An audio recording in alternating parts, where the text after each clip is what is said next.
жеңіл мен ау деймін 62 килограммнан минуткаға ехала ма? Смело, мен бокспен айналысқан жоқпын, рубрица ететіндер керек емес, чисто күрес.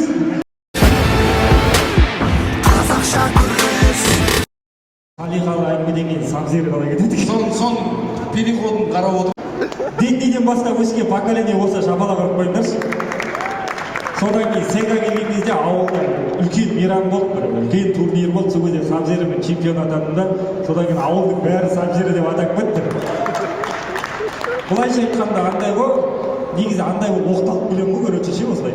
Келген қарсыласты жабыстырам, не істеймін деп жаңағыдай қатырам, жабырам деп. Мен бір нәрседен қателестім, салмақ өлшемеге қылаппын ғой мен.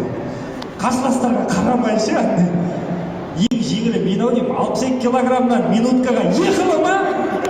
Смело, минутка 62. Мен бокспен айналысқан жоқпын, рубрица ететіндер керек емес, чисто күрес. Әжесінің баласы айтып қоятын сияқты.